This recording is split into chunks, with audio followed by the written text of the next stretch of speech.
Link 13. Where was I? Oh yes, spring and the real world. It was magic being with Gail. Like I said, I seemed to stop noticing the cold and tapping became sort of a game for us. A contest to see who could score most. It wasn't heavy, I don't mean that. It was a light-hearted game. I never minded when Gail won, which she often did. Mind you, the situation had its drawbacks. For a start, I got jealous of Gail. Possessive, I suppose. I hated letting her out of my sight. She was so good looking, I was terrified that some guy had come along, someone with a job and a car and a place to live maybe, and snatch her away. Well, it'd be no contest, would it? And that was the other drawback.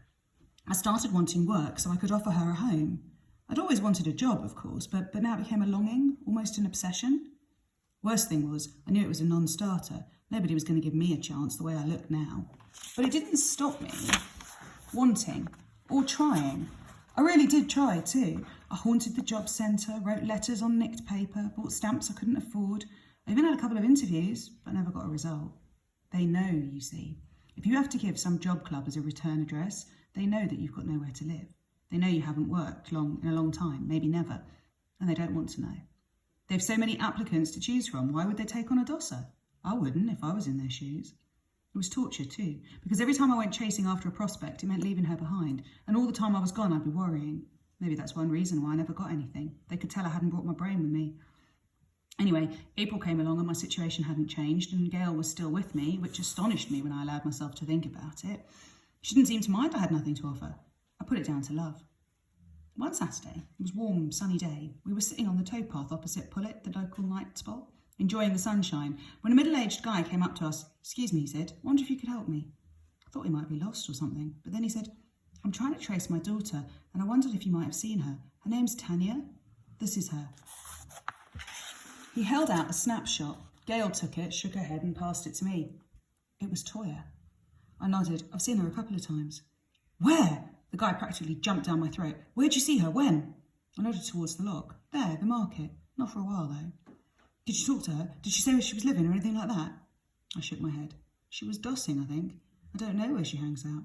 "Was she with anyone? An older man, perhaps?" "No. Once she was with two young guys, and the other time she was alone." I looked at him. "Why would she be with an older man?" He shook his head. When he spoke, I could tell he was trying to keep from crying. "I don't know. I spoke to a man last night. A man in the watchman's hut. Told me he might have seen my daughter about a week ago, going into the ground floor flat of the house he lives in, with the man who has the flat. A man in his 40s. "Did he give you the address? Have you tried there?" I knew his informant must be Captain Hook. He nodded. "I went there last night. I rang the bell, but there was nobody in." "The guy in the watchman's hut, does he know this man?" "No, he's not been there long, apparently." "Have you tried the police?" "No, tried them months ago when Tanya left home. They didn't want to know. She's 17, you see, free to go where she chooses." He stifled a sob. "It's breaking a mother's heart." Poor sods, I thought. They drive their kid out, probably without meaning to, then think tramping around London with a snapshot will get her back. It won't, but I wish somebody cared about me like that. "Look," I said, "we'll look out for your daughter, and if we see her, we'll say we saw you. Get her to phone home, okay?"